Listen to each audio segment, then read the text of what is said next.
the most powerful visualization that I've heard about forming new habits is imagining a mountain and water just falling down from the sky on top of the mountain, rain, and then the water will follow the path of least resistance.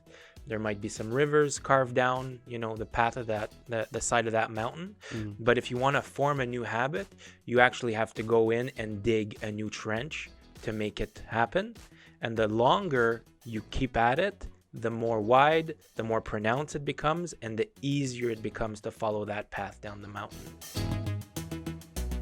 What's up, book lovers? Welcome to our first episode of 2020. We're starting off the year very strong with one of my favorite books. I had the chance to read this one a few years ago, and we picked it up for the first book of the year. I think it was a good choice. It's Gary Keller and Jay Papasan's book, The One Thing. I picked it up twice already. Twice? So Yeah. Second time through? No, twice in 1 week. There you go. So I had a copy that you bought for me because you were already there, and then my girlfriend brought it to Salvation Army, mixed in with a box of other stuff she brought there. So bought it twice already. You're welcome, Papasan and Mr.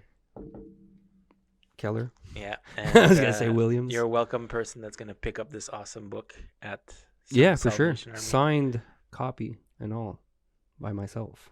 Oh. Yeah. Yeah, that's right. Yeah. Stated. Cool. Well, let's get right into it. Any topics that you guys want to cover off the bat from the book? Anything interesting that you guys wanted to discuss? The Lies is what we That'd be good. put on paper already. I think that would be good. The Six Lies, yeah. The 6 Lies. So for those that have read the book and just need to refresh their memory, what were the 6 lies in the book? You wrote them down. So there was, I thought your book was open. Oh, sorry. I'm right at that page. Yeah. So everything matters equally, right? Number 2 was disciplined person, right? Having a disciplined life. Yes. Continue. The one for me that is the biggest myth of all is multitasking, because that's impossible. Willpower is always on will call is one. Having a balanced life is another one. And big is bad is a 6th lie. Yeah. Any aha moments in there for you guys? Willpower on will call was a big one for me. Yeah. Not that I didn't know that, because obviously you experience it every day, but and I think we're all this way. We get up in the morning and we're like, hooray, let's go. We're gonna kill this day. We're motivated, and then we do a bunch of stuff, and then at 2 p.m. bang, hit a wall, and then no motivation, and you work very hard in the morning and you're trying to get it done again, but it's just you're kind of stuck. But it's just your willpower is limited, meaning it's like your phone battery, and the more you use it during the day, the less you'll have at night. Yeah. So the whole theory is that if you the more decisions that you take, the more that you resist temptation, the more that you're doing things that you don't want to do, it depletes your battery so that your willpower is gone. So then by the end of the day, you have none left. And sometimes your most important stuff happen at the end of the day. So it's the idea, I guess, is to figure out what's important and do it first so that you do it while you have your willpower. And I don't know about you guys, but every time that my energy is gone, my willpower is gone, well, it's a time that I'm going to eat bad, make bad decisions, and do the stuff that, doesn't really matter.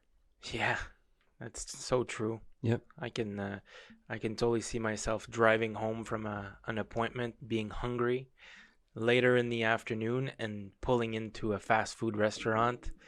But I don't do that in the morning, when the day is fresh, when I'm energized, I'll make healthier choices in the morning as opposed to in the evening. Doesn't it remind you of the book that we read not too long ago? I don't know if you read it. When? Yeah. So different people. So you have larks, third birds, and owls. So depending on what type of person you are, that perfect timing for you will be different. Yes. Depending on what time of day, I mean.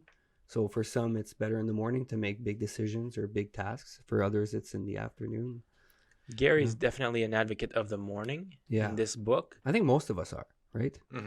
I think if you are going to force yourself to create a habit to be living in the morning, I think you're more likely to have success in the business world just because you're up before everybody as opposed to up past everybody. There's a huge advantage, waking up extra early, not having the entire world putting its demands on you. You're the one that's going out and attacking the day versus being, responsive to whatever other people's demands are. Or late at night. I mean, you still have a few hours at night after everyone's gone to bed, but that's tough. If you wake up early and you focus on your stuff early in the morning. So what I'm late saying at night is tough. At night, you're still reacting to the day. Yeah. It's not conscious, but you'll be reacting to whatever's been demanded of you, right? But in the morning, it's clear. Don't turn on your phone. Yeah. Don't turn on the TV. Just silence and get to work on whatever your one thing is. Don't you guys find you get a second wind after like 4 p.m.? Oh, for sure. I'm like that where my afternoon I crash, but at 4 or 5 I get a second wind. And I can focus on bigger tasks at that time. So my 2 to 4 is my worst part of the day in terms of energy. And one of the things I want to do this year is to try to measure where I'm getting, try to figure out every time I crash, what time it is, what did I do before. So maybe I used all my cognitive functions, maybe I did something that makes me tired. I talked to a client that made me angry, whatever. Talk with Chris. Very possible, yeah. Yeah, and his positive attitude. And but whatever, try to figure out what happened for me to have that crash and what time it is and document that. And then try to analyze, or just the food I ate, right? And the one thing that's very important in terms of energy is what you eat. And if you eat complex carbs, your blood sugar level is going to be more constant throughout the day. So don't try to eat stuff when you have something important and you're going to peak and then crash right after. And it's a whole balance of all of that. And I think it's going to matter a lot to have a peak of energy at the right time. Have you ever tried intermittent fasting? Never. No? For me, it's made a world of difference in my energy levels. And the mornings are always super high energy because I'm fasted, right? And you'd have to try it out in order to experience it. But there's some people that say that it's, tied to our old genes, where if you're hungry, you're more aware of what's around you versus if you're fed. What's more aggressive, a lion that's hungry or a lion that's just eaten, a huge meal?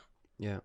Well, and it scientifically makes sense because when you eat, your blood flow goes in your stomach to digest the food. Yeah. So you don't have the same blood flow going to your brain and everywhere because it's all used here. And you're much more aware of what's going on after you eat specific food, after you've been fasted for 14 hours. I've been doing the intermittent fasting for close to 2 months now. Yeah. And we both crashed last week when we met with 2 of our friends for breakfast. Oh man, that was and it happened again to me on Sunday where I went to my in-laws for breakfast for a brunch, and instantly my face changed, and Renee, my girlfriend, said, "Are you okay?" I'm saying, "Well, I'm just tired. I just ate. I don't eat in the morning anymore, or I barely do."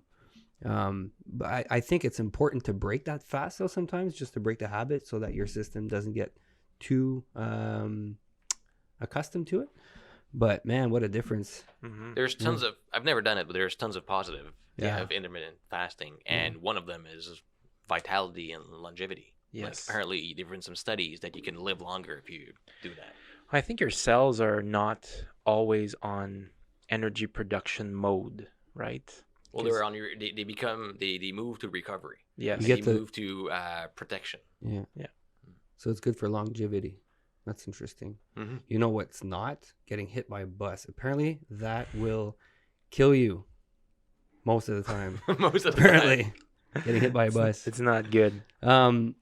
I don't know if you guys are done talking about the lies. I guess not, because we haven't touched base on Well, I think misconception of multitasking. there was the big is bad is interesting. That's a myth, but the balanced life one is very interesting because I hear that a lot. People say, I want to live a balanced lifestyle. I don't know how it is in other industries, but in real estate, you sort of have to go through some periods where you're really like crazy busy. Mm-hmm. And then sometimes you can take off for like a week, right? Yeah.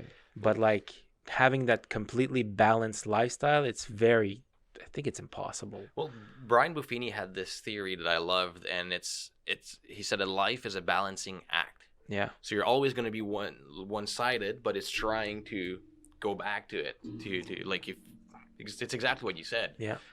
But going after a balanced life is going to ruin you because you're never going to get it. You're never going to be remarkable at anything if you're like completely balanced. Good point. Right? And for me, my family time comes first. And what I mean by that is, I have a few times in my schedule that is blocked off. Tuesday evenings and Sundays are blocked off with the girlfriend at home. Anything else is open to work, right? Mm-hmm. So that's very unbalanced, but it keeps, a healthy life at home also. But at the same time, like you have, let's just say, because since you're so balanced like towards work, because there's a lot more work, the time that you spend with a girlfriend now is so important that you turn your phone purposeful off. Exactly. So that it might even be better for the relationship than to have all the evenings but just watching Netflix every night. Yeah. But balance doesn't mean multitasking, and that's the biggest misconception. And his example, or from the one thing, the example he gives is juggling. So think about juggling with glass balls.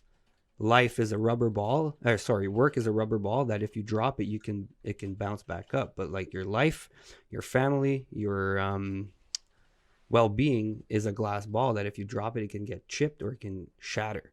So work is something that it's important to focus 100% on it when you have to focus on it, but you can always go back to it and pick it up where you left off. But family, you can't ignore your family. You can't ignore it. No, exactly. And like if you can miss birthdays, but you can never go back to, your son's or your daughter's birthdays type of thing, Yeah.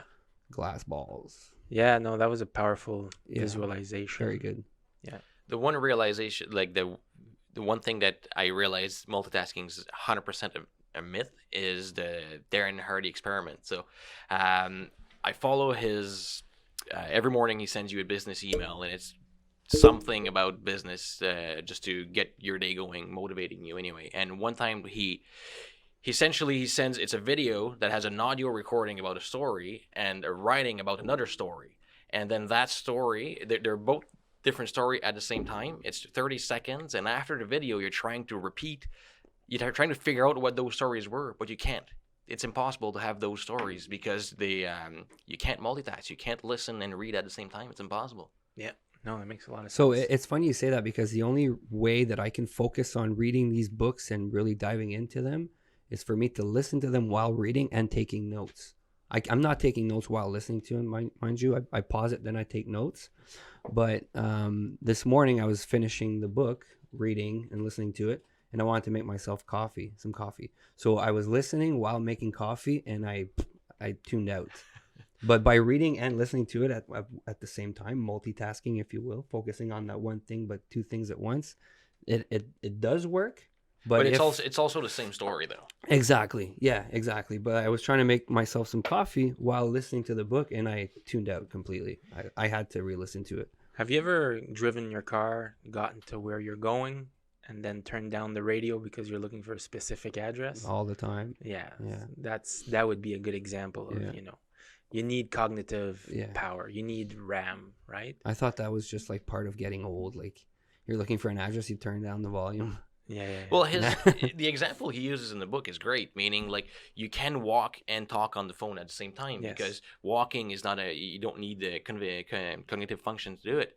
But if at one point you start explaining something that's very complicated over the phone, you're going to stop walking automatically without realizing it because now you need 100% of your focus Yes. on that explanation. And there's the importance of creating habits, Yes. right? When a habit or when something becomes a habit, you don't need to think about it as much. That's so true. Yeah. Because, you know, when you first started to drive, I don't know if you guys remember, it was a while ago for all of us, but like, man, you needed to focus. Yeah.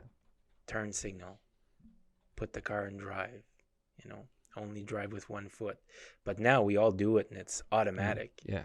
So forming new habits is extremely powerful. Let's jump into that subject. Forming habits, yeah. So Gary in the book says it takes everybody a different amount of time to form a new habit, but the average is somewhere around 66 days. So what are your guys' thoughts on that? Do you guys think you're longer than that? You know, it takes you longer to form new habits or shorter? I think it depends on the habit. Okay. And it's also if you're replacing a bad habit with that good habit, it might be also harder.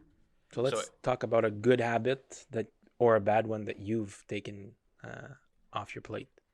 Well, a good habit is every night, and I think this is my only habit that I can say it's actually a brain groove, like it's ingrained. If I don't do it, I feel weird. And it's every night I do my bottle of water for the morning. Yeah. Lemon in my water and my smoothie for the morning. Oh, and I prep the coffee every single night.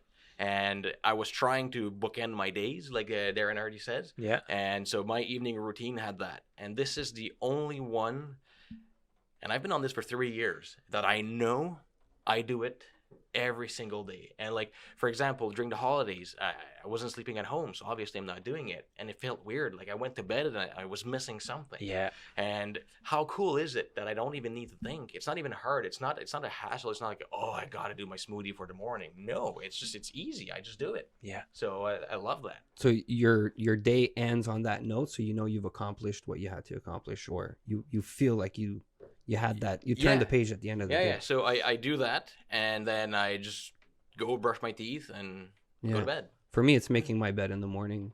So for the longest time, I didn't care. And the day that I started doing that, I don't remember what triggered it exactly. I know we had a conversation about a certain book, or I know it talks about making your bed in a few books. But Jordan Peterson's. Yeah, but there is a book called Making Your Bed by that general. Admiral. Admiral. What's the difference? General. Higher rank? General will lead the army. Admiral is just below a general. Right. Usually is commander of a fleet. Oh, cool. Of ships. That would be a good book to read. But anyways, ever since I started making my bed, I can't leave my room without doing it. I make my bed. I come home at night. If I had a bad day or a good day, doesn't matter. That's what I did to start off my day. So I can check that off my things to do, you know? It starts the day off with a win. Yeah, for sure. Yeah. Any bad habits that you guys have kicked in the past? That smoking. And how hard was that? Very. Yeah. Still struggle, yeah. But you struggle less with it now that you've been off cigarettes. Well, because I quit more times than I can count. It gets easier and easier. But, you know, something that we are going to talk about is accountability, or PDA, public display of accountability. Yes. And that's what I did to quit smoking. I would just tell people, as many people as I could, on this day, at this time, I'm going to stop smoking. If you see me smoking, then I failed, right? So that's how I quit smoking for like 4 times in the past 6 years. But I'll last a year, you know, a full year. And I really, truly feel like this time is the time, because there's no cravings. And when we went to Vegas, I had 0 cravings. And I think that's the ultimate test. If you want to know if you're a non-smoker, go to Vegas. And if you're not craving, or you're not, like, you know, stealing a puff from someone, I think you won the game. No, it makes a lot of sense. Yeah. My brother-in-law did so he went on Facebook, and I think it was his daughter that wrote on Facebook, if my dad gets 1,000 likes, he will quit Facebook. And then he got like 5,000 in 2 days with shares You'll and all quit that. Facebook or Quit smoking. Yeah. And like right away, he got all the likes. And it's been a long time, but I'm pretty sure it worked. Wow. Yeah. Wow. That's worth powerful, a lot. Yeah. So let's talk about that, the importance of a accountability group. Yeah. Why would you want an accountability group? On the surface, it sounds like just some other meeting at the office. Yeah. But in reality, it's extremely powerful. So for me, sorry, I didn't know if you. So for me, it's okay. We were talking about our willpower, how it empties quickly. For me, I don't have a lot of willpower. I don't. I'll be the first one to admit. So I need people to help me fill it up again. And by you guys telling me, because you said it earlier, I'm not known for being Mr. Positivity. I like to complain. It's what I do. You need one in the group. But my willpower, I don't have a lot of it. But with having a group of guys like yourselves and Rami, where is Rami? Where's Rami today? Rami's at a mortgage convention. He needs to be more accountable. For me, that helps replenish my willpower tank, gas tank, if you will, a whole lot quicker, more often. Yeah. So that's the importance of having an accountability group. Yeah, of course. Or partner. It only takes one person. He did say that there is a positive aspect of doing goal setting together also. Yeah. So I can relate to this because if somebody's talking about their business goals for the year, and then I'm like, okay, well, I'm going to do this amount of business. And then the other guy, and he's like, well, I'm going to do like 3 times that. And then I'll start to be like, oh, well, yeah, I guess I'm being, too conservative here. Yeah. So it pushes you to go further than what you usually would want to do. Right. Same thing happens if you go to the gym with a gym buddy. If you show up to the gym and your gym partner is lazy, he's like, well, I'm not feeling it. I'll be like, whatever. I guess we're not feeling it today. But if you go to the gym and your gym partner is like, fuck it, right, let's do let's go crazy. Let's, stick to our workout and go, Well, you don't want to let him down. No, exactly. And I know I've experienced this with you a few times when we went to the gym. If you're like having a great day and you're like really pushing hard, like it'll push me to go super, super hard, having, a great workout. Yeah. Next one was to strike a deal. If you're going to make a deal with somebody to be accountable, it's exactly what you were talking about, the PDA, right? Yeah. You're displaying the public to your group that you're sort of having this arrangement. Mm-hmm. Well, and then I've had some different accountability partners during my last few years, and if you have somebody that doesn't take it seriously, there's no point. So let's talk about last month's book, Darren Hardy's book. We each said that we would do something for 30 days. Yeah. How's that going? Good so far. Good. Yeah. Well, so far, I know I'll do it because I said I will, and it's recorded. Good. For me, that shit helps. That works. So what was your challenge? So to meditate 10 minutes every day. I downloaded an Audible. Funny enough, I forget the name there. I think it's just 21 days of meditation. Yeah. It's easy enough to follow. I put in my noise canceling earphones and I just listen to it 10 minutes in the morning. This morning I didn't do it, but I'll have to do it this afternoon. It doesn't matter what time of day, but it's at least once a day for 10 minutes. So how does that app work? You just listen to an episode. It's a 21-day challenge, but you can go back to it as many times as you want. And some episodes I listen to that I can clearly see that I'd like to go back to. So it's 21 different methods of meditating. What do they say? Like, give me an example. So, well, the last one was concentrating on my breathing. I think the second one was the one I liked most, where it's like an out-of-body experience where you imagine yourself stepping out of yourself, looking at yourself meditating.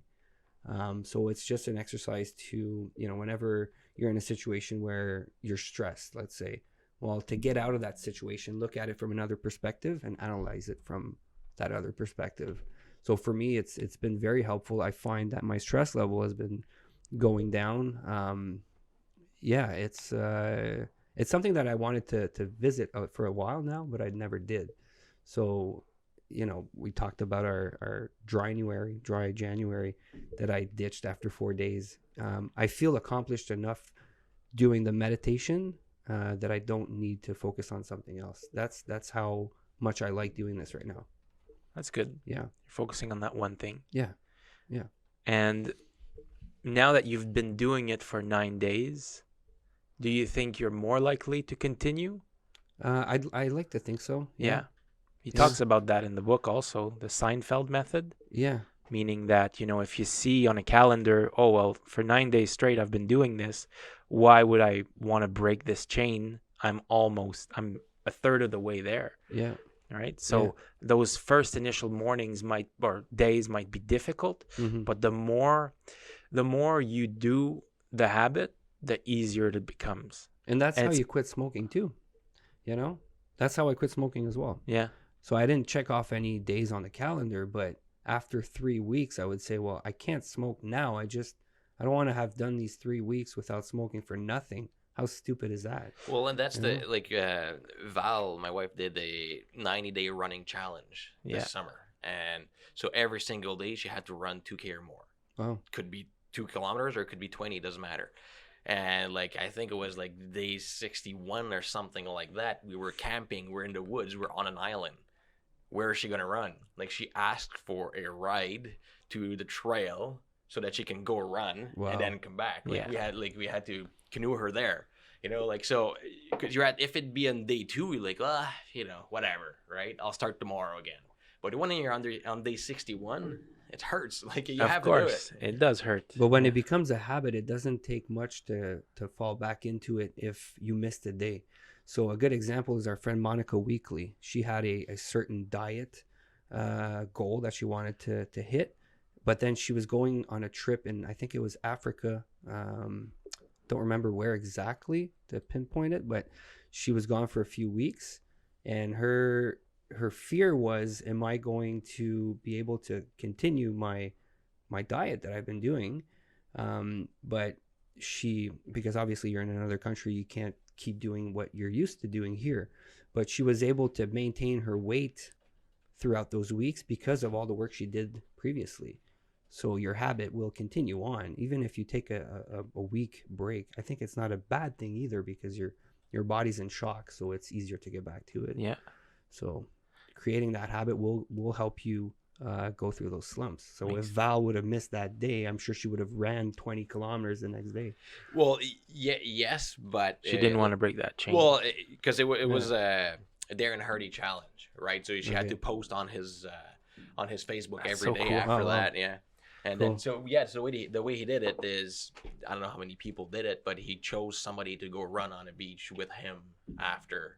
Okay. She didn't win, but yeah. She did the challenge and it worked. He put her in shape, and it's just so cool to think that I'm able to run 90 days straight. Yeah. No excuses. I can do it, right? And that's 180 kilometers. She did 359. Because she would go more than the 2K. Yeah. The most powerful visualization that I've heard about forming new habits is imagining a mountain and water just falling down from the sky on top of the mountain, rain, and then the water will follow the path of least resistance. There might be some rivers carved down, the path of the side of that mountain. But if you want to form a new habit, you actually have to go in and dig a new trench to make it happen. And the longer you keep at it, the more wide, the more pronounced it becomes, and the easier it becomes to follow that path down the mountain. But until that becomes deeper than the old habit, your brain will still be pulled back to its old ways. Yeah. And when I'm forming a new habit, I like to visualize that. Whenever it's hard, I say, okay, well, the trench isn't deep enough. I need to continue working at it. Love it. Yeah. For me, that's a powerful visualization. I can definitely see it. Yeah. The mountain. He's got a lot of powerful visualizations in this book. Did you guys catch the Cherokee story? That you've got 2 wolves living inside of you? One's called fear and the other one is called hope. No. Yeah. And the more you feed one wolf. Yeah. I was like, whoa. No, but one thing that we need to talk about, that it's one big aspect of this book is the domino effect. Yes, we probably should have started off the conversation with that. Maybe, but it's okay. That's the thing about this book club is that, it's a conversation about the book we're reading. So the domino effect, did you maybe want to start the conversation? Or? So let's say you've got a huge goal in mind, right? And your goal is to look like Chris Hemsworth, Thor, right? Okay. So that's a huge domino. That guy's in shape, he's a mega athlete. He's got a superhero physique. You won't be able to topple that goal, without going through previous steps. Smaller steps, right? A guy lifts heavy. He probably does a ton of cardio. He has a great diet. But if you want to topple that huge domino, there's probably a step just before that. Yeah. Chris Hemsworth, he's in shape already, and then maybe it's lifting heavy or whatever. But at the beginning, there's something small enough, a domino that's just small enough that you could probably do today. Yeah. Right? Whether that's doing one sit-up. Yeah. Whether that's running 2 kilometers per day. Whether that's changing your shitty diet of 3 meals a day, all fast food, and replacing one with a healthy one, doing intermittent fasting or whatever. And you could apply this rule to everything in life. If you want to do $1 million in sales this year, then it's going to start with something small. But what can you do today in order to start that chain of dominoes? It's always what can you do today, not tomorrow. I think we all fall prey to that. Is okay, today was a rough day, and we realize that at 3 p.m. tomorrow morning I'm starting. Yeah. Well, then you know what? Start now. It's tough. Have a good dinner tonight. Why wait tomorrow? And we're all the same. Yeah. But like the math of it, that this small domino can topple a domino that is 1 million times its size, as long as it's slowly growing. Yes. Because the force of it can topple a bigger domino. I don't remember exactly what the number is, but 50%. 50% bigger. It's he calls it geometric progression. I think I'll do a coaching video on this, and I'll build the dominoes just as a powerful visualization. I think, will that be good, Jer? If we do that, it'd be good. You'll build the dominoes? I'll cut, because my girlfriend. Plywood? Yeah, in plywood. My girlfriend got me in scie sauteuse. What? And got you a scie sauteuse. Skill saw, I guess. Sawzall? Yeah, whatever. Sawzall. Jigsaw. Jigsaw. And I want to use it to build something, and I think that building this little... Or you can use books. We have all sorts of books, all sizes here. That would be... easier. Pretty cool, actually. Pretty cool to use. Yeah. Like you start with smaller one and you end up with like a big guy saying, with the 4-hour body. Yeah. So how big could we get the dominoes? What do you mean? Well, could I do like how big do we want the visualization to be? Well, you can take all these books here and do it there. Yeah, it'd be cool. Anyways, so do you see the similarities between this book and the compound effect? Well, here's the thing about personal development books. In my opinion, most of what they're saying is just an accumulation of a bunch of other books, right? Right. There's no new concepts that have been invented today in personal development. It's just the same thing said a different way, more concise, sometimes better. So yes, I feel like we read sometimes the same things. However, they're explained differently a lot of times. The examples are differently. Is it safe to say that once you see the similarities in all the books you've been reading, that you're doing something right? Oh, that's absolutely. How it gets into you. And to be honest with you, like you read one book and there's a bunch of stuff in it. There, like in this book, how many good concepts are there? 18. There's Minimum. 18 chapters. Well, they all got something. Yeah, and there's probably 3 things per chapter you can use, right? But that's never gonna happen. So every time I read one book, I go to a conference, I go to a seminar, or whatever, I'm trying to take one thing and apply it to my life. Mm-hmm. And the reality is you can't apply everything at once. But then 2 years later, you read another book that's very similar, and then you realize, oh yeah, that's true, I read that before, I love this, and then you use it. Yeah. So yes, there are a lot of similarities, but you can use them in different ways. And you'll read the same thing in 3 different books, but learn something different every time. Out of that concept, yeah. Yeah, exactly. Gary Vaynerchuk, another one that I listen to a lot. It's true, man. He repeats the same stuff over and over and over again, and a lot of people give him. You're gonna die. You're gonna die. You're doing all this for your funeral. Yeah. You know, post 30 times a day. Don't give a shit what people are thinking about you. And I've been listening to him for 2 years. He's entertaining, but like people ask him, why do you always say the same stuff? He's like, because most people don't hear it, right? But once you've heard it 70 times, 80 times, it starts to sink in. Yeah. For me, that's the way it works. I don't know for you guys. It's the secret in reading, really. Yeah, that's what it is. You know, you want to find the one thing that a book has to say, then read multiple books, and it'll make you go back to that one book that you were like, oh, that's what it meant. And reread the same book twice. Sometimes, if it's good enough. I go back to the Compound Effect at least twice a year. Yeah. Every time I'm in the slump. Yeah, the Compound Effect is my slump buster. Yeah, wow, that's good. So you said doing one thing today, right? So there is a phrase that he mentions throughout the whole book over and over again, and it's, what's the one thing I can do? Such by doing it, everything will be easier or unnecessary. So we've all enrolled into everything else. Sorry? Everything else will be easier or unnecessary. I missed a word by writing it, huh? Exactly. You wrote it though. I wrote it. But so it goes back to the reason why I think this will be fun to do our accountability group that we're working on this afternoon, and using the Buffini CRM. So we have our daily tasks, and just what can you do today that'll make the rest of your week. Wait till you see the tracker I built though. Yeah, no, I'm sure. I'm looking forward to that. But exactly, what can you do today that'll make everything else easier or just unnecessary? That one thing. And I think we can't leave this today without mentioning like the important part of this book is figure out what your one thing is. Yeah, it's the biggest thing. And whatever you're doing in your life, it doesn't have to be business, doesn't matter what it is. Figure out what the most important thing is. And everything else is going to matter. Everything else is going to fall into place. It's the only way to focus. Yeah.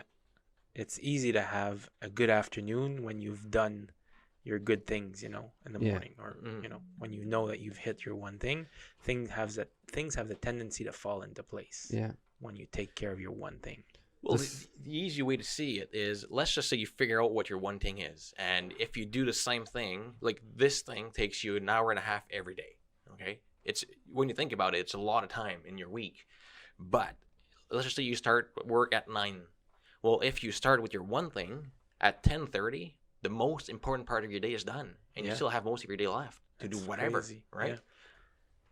Makes a lot of sense. Start with your one thing. Your energy level is high, and after that, it doesn't matter. True. Yeah. Stuff will fall into place. You guys ready to rate this book? Give it a... Let's rate the hell out of it. Let's do it. I'll give it a... I enjoyed this book. I really did. But right after reading Compound Effect, I preferred Compound Effect for sure. I think I gave Compound Effect 4.8. I think, if I remember. It's possible. I'll give this one a 4.5. It's if you're gonna read one business book this year, this could be one of it, or Compound Effect. But I just preferred Compound Effect. Yeah, I'll give it a 4.5. It's well written, good stories, easy to follow, quick read. More concepts in this than the Compound Effect. Yes, but Compound Effect was focusing on one thing. Yeah. Well, so it's funny, eh? Compound Effect is more one thing than this. Yeah. But I have to say though, this one I was surprised by the book. Was it your first time through this one? Yes. Okay. Yes, I had heard about it, but never read it. Like I kind of knew what the concept was, the one thing, and even before reading it, I kind of know where it's going. But there was a lot of concepts in there and theory, most of them that I heard before, but it was still very concise. Like there's no fluff. Yeah. It's straight to the point, great stories. Like most authors would have a book like this with all the stuff that's in it and have it like 300 or 400 pages. And I hate that. I hate reading a book that takes me forever when it could be half the time. Yeah. Right? And this one here, I think it's very concise. I like the concepts. There's a lot of stuff like we could have talked about, same as the compound effect. We could have done 3 podcasts on this, Yes. right? Like the Pareto principle. There's a bunch of stuff in there that I love. 4.5. Same for you. Same for me. Good book. That's really good. Yeah, it's 4.5 is good. Yeah. I gotta say, it's probably unfair for this book to be rated right after the Compound Effect, just because I think we're all, huge fans of that book. But if we would have read them, in the opposite direction, this one first, the ratings might be different. Yeah. So that's my disclaimer. I wanted to say, this book was written by a guy that owns the biggest real estate company in the world. Yeah. Keller Williams. And you don't have to be a real estate agent to enjoy this book. No. It has nothing to do with real estate. I was actually surprised because I thought he would have mentioned sales a little bit more, but he goes out of his way to say that it's not, doesn't have to be about money. No. It can be about health, family, whatever. Well, it's the spirituality. same with the compound effect. Yeah. It's kind of, you don't have to be in business. Like we use it for business primarily. But if you're just, the book is evergreen. You can read it absolutely. Again for another reason, right? But I've also read his other book, The Millionaire Real Estate Agent, which is their book, Gary Keller and Jay Papasan, which is the book to read if you're going to get into real estate, right? Yes. But this, what's your rating? I gave the Compound Effect 4.75, so I'm going to give this one a 4.6. Wow. Yeah. I would have given it a 4.5 if you guys didn't go before me, but now I don't want to say the same thing. We have to start writing them before. Yeah, I don't feel like my 4.5 was giving it justice though. It's a must read. Well, I think we have to start thinking that 4.5 is very good. Well, yeah, exactly. It's just most books we've been reading are very good. Most of them are above 4. Yeah. And we're not picking random books. Like we're actually searching for interesting books to read. Yeah. So 4.6. It's a good book. Good. Shout out to the author for sort of writing differently than they do for their other books. I mean, Gary Keller, is usually real estate. Here it's all over. Yeah. You could be a dentist and find value in this book. Yeah. Construction guy, doesn't matter. The one tooth. The one tooth. Any recommendations for the next book? Or I guess we'll figure that out. We'll figure it out. But we'll be back next week. Anything else to add? No. I'm good. I sort of started my sign off, and then I asked you guys if you know. Just wing it. You chickened out on the sign off. I did. So once again, thank you so much, book lovers, for listening to this podcast on The One Thing. We're having a great time, pumping out this content for you guys. If you've read any books that you've really enjoyed and that you think would be a good fit on this podcast, don't be shy. Comment in the comment section below. I'm sure there's, wherever you're listening to us, whether it's an audio version or video, there's a way to reach out to us.